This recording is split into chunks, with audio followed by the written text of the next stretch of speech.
আসসালামু আলাইকুম ওয়া রাহমাতুল্লাহি ওয়া বারাকাতুহু।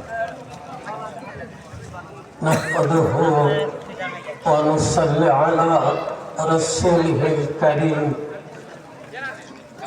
আম্মা বা'দু ফাআউযু বিল্লাহি মিনাশ শাইতানির রাজীম। বিসমিল্লাহির রাহমানির রাহিম। কুতিবা আলাইকুমুস সিয়ামু কামা কুতিবা আলাল লাযীনা মিন ক্বাবলিকুম লাআল্লাকুম তাত্তাকুন।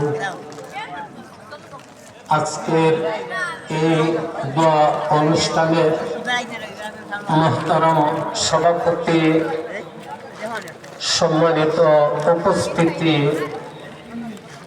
যারা আজকে এই আয়োজন করছেন, সাথী যুব সমাজ কল্যাণ সংস্থার উদ্যোগে আজকের এই আয়োজন, আপনারা বড়ই বুদ্ধিমানের কাজ করছেন।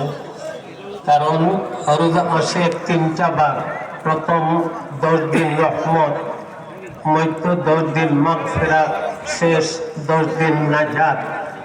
আর রহমতের আজকে শেষ দিনে আপনার এই আয়োজন করছেন। আর 10 দিনের এই রহমতের 10ম দিনের আসরের পর মাগরিবের আগ মুহূর্তে সময় আমরা এখানে বসছি। সময় তো বড় দামি সময়। আমার প্রথম কথা, আল্লাহ তাআলা যেন বাইদের এই বিরাট আয়োজন কবুল করেন, সবাই আমিন বলেন।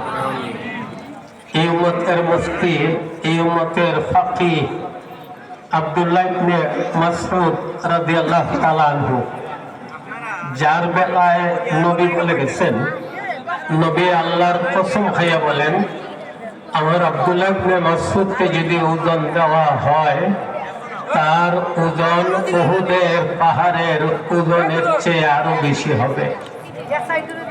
উনি গায়ে একটু হালকা পাতলা ছিলেন। ওনার জীবনে ক্লাস করলে দেখা যায়, কিন্তু নবী বলেন, আমার আব্দুল্লাহ ইবনে মাসউদকে যদি ওজন দেওয়া হয়, তার ওজন উহুদের পাহাড়ের ওজনের চেয়ে আরো বেশি হবে। ওই আব্দুল্লাহ ইবনে মাসউদ রাদিয়াল্লাহু তাআলা আনহু বলেন, কারোর জীবনের কোন একটা আমল, কোন একটা কাজ যদি আল্লাহর কাছে কবুল হয়ে যায়, সারাটা দুনিয়া যদি স্বর্ণে ভর্তি হয়ে যায়, সারা দুনিয়ার যে দাম, এই আমলের হবে আরো বেশি দাম। একজন সাহাবী, যার বেলায় বলা হয় বুজুর্গ সাহাবী, সাইয়্যিদিনা আবু দারদা রাদিয়াল্লাহু তাআলা আনহু, তিনি বলেন, মনে করেন কেউ যদি সারা দুনিয়ার মালিক হয়ে যায়, যত লাভ। কারোর জীবনের কোন একটা আমল যদি আল্লাহর কাছে কবুল হয়ে যায়, এই আমলের হবে আরো বেশি লাভ। আমি আমার মন থেকে বলছি, সাথী এই যুব সমাজের সকলের পরামর্শে আজকের এই ইফতারি আয়োজন আল্লাহ যেন কবুল করেন। আবারও সবাই আমিন বলেন। একজন রোজাদারকে ইফতার করানোতে কি লাভ আমরা সব সময় শুনি। নবী বলে গেছেন, একজন